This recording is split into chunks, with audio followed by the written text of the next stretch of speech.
పుట్టించింది, సునీత చంద్రబాబు గారి కోసం పనిచేస్తుంది అని ఈ మాటలన్నీ కూడా మిమ్మల్ని మీరు రక్షించుకోవడానికి చేస్తున్న ప్రయత్నంగా కనిపిస్తున్నాయి తప్పితే మిమ్మల్ని నిర్దోషులుగా చూపించటం లేదు.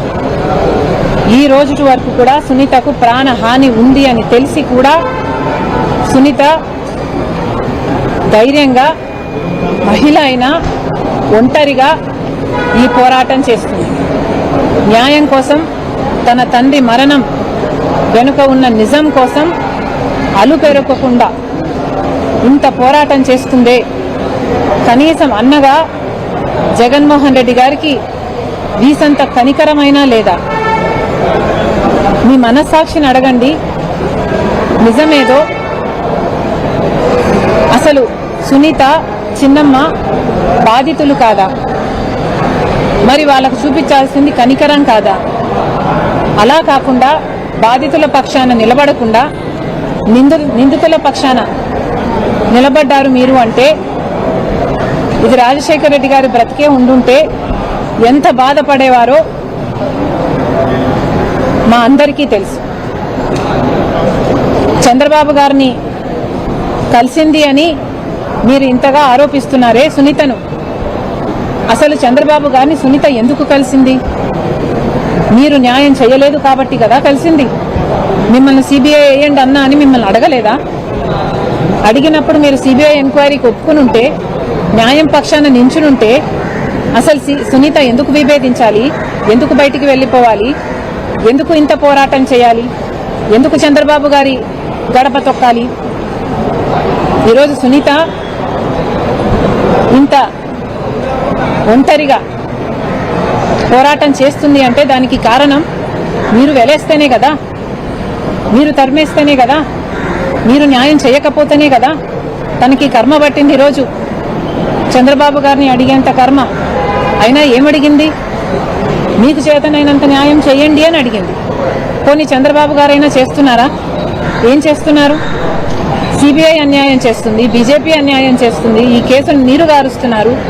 చంద్రబాబు గారు ముఖ్యమంత్రిగా ఆడబిడ్డ కోసమైనా న్యాయం జరిపించండి అని బీజేపీని, సిబిఐని అడగాల్సిన బాధ్యత, డిమాండ్ చేయాల్సిన బాధ్యత ముఖ్యమంత్రిగా చంద్రబాబు గారికి లేదా? మరి చేశారా? ఈరోజు సునీత న్యాయం కోసం తట్టని తలుపు లేదు, ఎక్కని గడప లేదు, ఎక్కని మెట్టు లేదు. అసలు నిరంతరం 7 ఏళ్ళు అయింది. నిన్న మొన్నటికి మార్చి 15కి 7 ఏళ్ళు అయింది. ఇంతవరకు న్యాయం జరగలేదు. ఇంకా పోరాటం చేస్తూనే ఉంది, చేస్తుంది. తన ప్రాణం ఉన్నంత వరకు చేస్తుంది. అంత గట్టిగా నిలబడ్డ ఆడబిడ్డ మీద ఇంత దారుణంగా మీకు మీడియా ఉంది కదా అని మాట్లాడడం అన్యాయం అని కనిపించడం లేదా? వాళ్ళ సొంత నాన్న హార్ట్అటాక్తో చనిపోయారు అన్న వార్త సునీత పుట్టించిందా? సాక్షి పుట్టించలేదా? మీకు పాత్ర లేదా? అవినాష్ కాదా అక్కడ ఉన్నది లోకల్గా? సునీత వివేకానంద రెడ్డిని చంపింది సునీత భర్తనా? మీకు తెలియదా ఎవరు చంపారు? అసలు ఇలాంటి అన్న ఉంటే ఇక శత్రువులు అనవసరం. అన్న అన్న పదానికి కలంకం ఈరోజు జగన్మోహన్ రెడ్డి గారు. ఇంతకంటే మీకేం చెప్పలేం. మేడం, నేను షర్మిలారెడ్డికి బినామీ కాదని విజయంలో ఈరోజు స్టేట్మెంట్ ఇచ్చాను. థ్యాంక్ యూ అమ్మా. థ్యాంక్ యూ అన్న. Thank you. దాని గురించి అవినాష్ రెడ్డి గారు ఇచ్చిన స్టేట్మెంట్ చూసి చాలా బాధపడడం జరిగింది. ఇన్ఫాక్ట్ ఆ స్టేట్మెంట్లు చాలా దారుణమని నాకు అనిపించింది. ఎందుకంటే ఆయన మాట్లాడిన మాటలు వివేకానంద రెడ్డి గారు గుండెపోటుతో చనిపోయారు అన్న వార్త, ఆ థియరీని సృష్టించింది సునీత రెడ్డి గారు అన్నారు. అంతేకాదు సునీతారెడ్డి గారు చంద్రబాబు గారి కోసం చాలా ఆరాటపడుతున్నారు అని చాలా దారుణంగా మాట్లాడారు. ఇది చాలా అన్యాయంగా మాట్లాడినట్టు నాకు అనిపించింది. మా కుటుంబానికి కూడా చాలా బాధేసింది.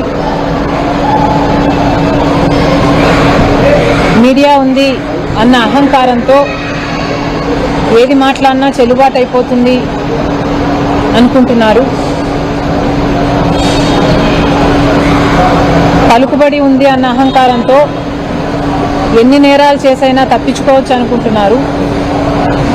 డబ్బు ఉంది అన్న అహంకారంతో సోషల్ మీడియాలో వాళ్ళ సైతాన్ సైన్యం చేత ఎవరినైనా వ్యక్తిగత హననం చేయటానికి సిద్ధపడ్డారు.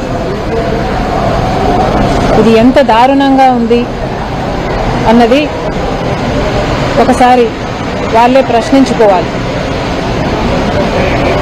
అసలు వివేకానంద రెడ్డి గారు గుండెపోటుతో చనిపోయారు అని అన్న థియరీని సునీతనే సృష్టించింది అని మాట్లాడారు అవినాష్ రెడ్డి గారు.